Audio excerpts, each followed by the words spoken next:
Hi, this is Sophia, and this will be my chapter reflections from chapters 6 through 10.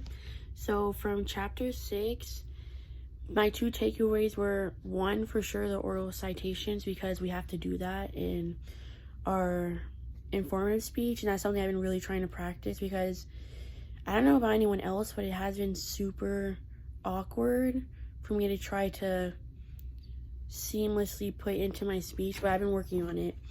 But also, too, being figurative and relatable, that's something I really took in, because that's, to me, the best way to conduct a speech is to be relatable to people. So, like, making comparisons, contractions that are trendy and that your audience can relate to, I think that's super important, because it evokes emotion out of an audience. So, in chapter 7, the two takeaways for me were, obviously, overall organization of a speech is super important, because it leads to my second point. It creates a way to make your audience retain the information, and using parallel structure can be super helpful. And I also taught this in high school for writing, so I just thought that was really interesting. I came up again.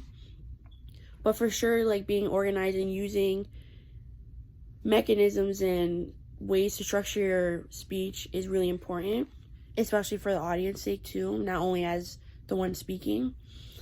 But from chapter 8, really the main thing that I took away from it was just having a strong intro and a strong closer, because obviously, just like how in chapter 7, like, having parallel structure can psychologically make your audience retain the information better, having a strong intro and a strong closer can do the same thing as well. In chapter 9,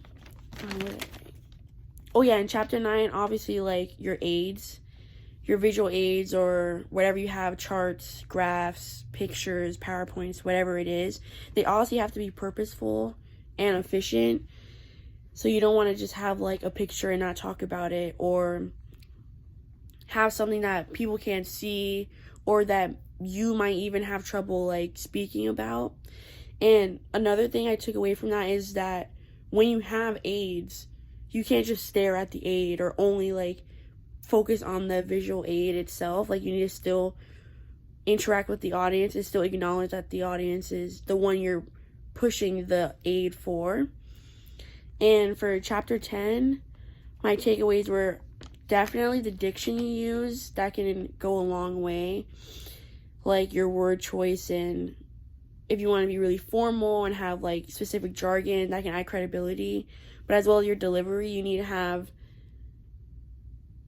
the right tone, also as execution. Even if it can be a formal speech, you can still put in informal moments that will pop and make the audience reach to that more. So it all depends on your speech, but diction and delivery was definitely the two things I took away from chapter 10.